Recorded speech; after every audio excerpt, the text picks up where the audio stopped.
So, hey, Larry, first off, congratulations.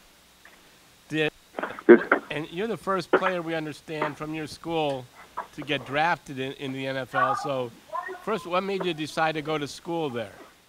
Um, it's kind of a crazy story, but I'll shorten it since we're live. I didn't start playing football to my sophomore year of high school. I was like 350 pounds. Never played football before. My parents said I was getting too fat. They took away my game system. They got me a coach. He trained me for about a month or so. He got me down to about 330, and he took me to the high school one day, and he I asked him what we were doing there. He said, "You're gonna play football," and I was like, "No, I'm not." He was like, "Yes, you are." I was like, "No, I'm not." And he got the permission slip from the lady at the front desk. He took it to my mom. My mom signed it, and I was on the football field that Saturday. I couldn't get through the first workout, and the coaches came up to me the next day, and they said, "Larry, we just want to make sure you're still here." And I was like, "Yeah, I'm still here, coach," but like in my head only because I had to be. But throughout that process, I went through that sophomore season of high school, and I got the most improved JV player, which seems like a small reward, but in retrospect, that was the first time in my life where I felt, like I earned an award that I actually worked for, and that's what kind of set the framework for everything that's happened up until this point. Um, uh, Throughout that season, that year, I talked to my coach. He talked to I saw him. I asked him. I saw the upperclassmen. They were getting recruited and those kinds of things. And I asked him what I needed to do. He said you had to get faster, you had to get stronger, and you had to perfect your technique. So every day after practice, I would go to the YMCA, and I was still big. So I started off, running half a mile and biking 5 miles. And I got to the point where I could run a whole mile and bike 10 miles. And I finally got to the point where I could run, 2 whole miles without stopping. And, bike 15 miles, and my body composition started changing. So I went from that sophomore year being, 350 going into summer of my junior year, I was 247. I lost over 100 pounds, and my body composition changed. I bulked up to 262 for my junior year and 267 for my senior year. And I got offered by Charlotte, going into the summer of my senior year, and they're the first school that offered me. And since I had just started playing football, it was, a brand new thing. I'm first generation, so my family didn't know anything about football. They didn't know anything back then, at least. And it was a new experience. So, going to Charlotte was really just, it was kind of luck of the draw. I prayed about it, and God, intricated things so perfectly for me.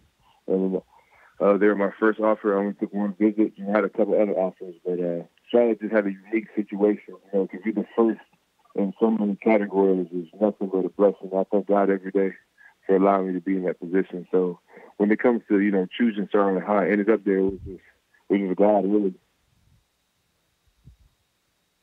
I think you just inspired me to go for a run later, Larry.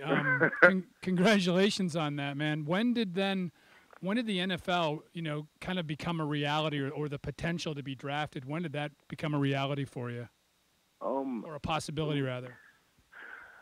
It's kind of funny. It was I just kind of, my goal was to be the best. When you're younger, people talk about the NFL and it's something they want to do. But with me, I was, sitting on the couch, eating potato chips, playing video games. So, that wasn't one of my dreams. My mom always tells me a story that, I was in front of the TV screen when I was like too young and I wanted to play football.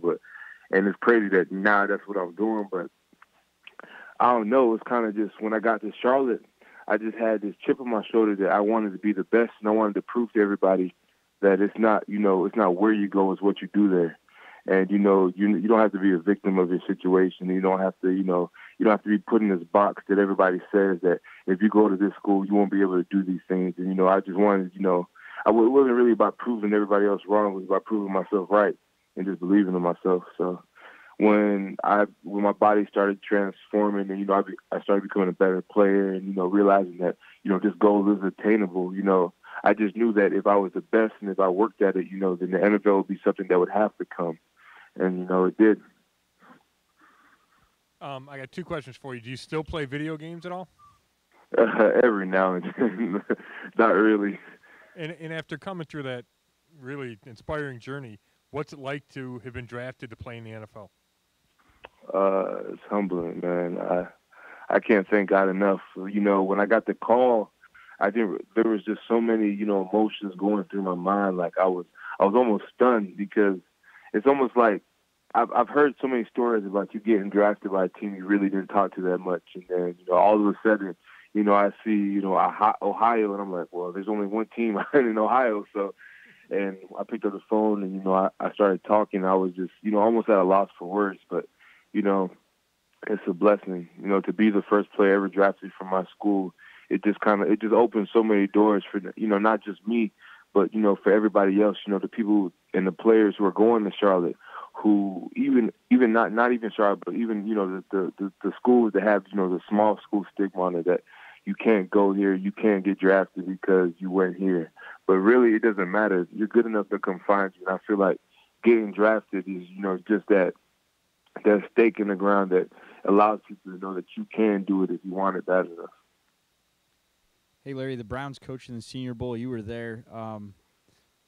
Did you hit it off with anybody from the Browns staff? I know you played for the North team, but I know there's an opportunity where they kind of switch the coaching staffs and let you get to know the other teams. So did you hit it off with anybody, and how valuable was that experience for you? The Senior Bowl was really valuable, just to be able to, you know, go against some of the best competition in the country. And, you know, when we got to swap the coaches, you know, I just really thought, you know, I kind of been being in the South. And, you know, I guess I didn't even know that they liked me that much. But, you know, when you get the phone call, you know, you answer it, and, you know, there you are. And I'm just excited for the opportunity. I can't thank God enough. Hey, Larry, what would you say is the strongest aspects of your game? What type of player are you? I'm a really hard worker. My first step, my lateral quickness, the ability to get off the ball and, you know, get on offensive linemen really quickly. I think that's where my game is, you know, separates itself from a lot of other people. And I feel like, you know, playing that 3 technique, I think that's where they want me at, is, you know, to really, you know, make those guards work and really have to iron the guys, you know, on the edge. You know, they just got Miles, and, you know, you got Danny in the middle. So, you know, just really being a factor and, you know, making plays. Larry, I happened to come across an article that said you grew up a Steelers fan. Are you aware at all of the rivalry between the Browns and Steelers, or what kind of used to be a rivalry? Yeah. So it'll be interesting. One of my friends actually plays for the Steelers, so it should be fun.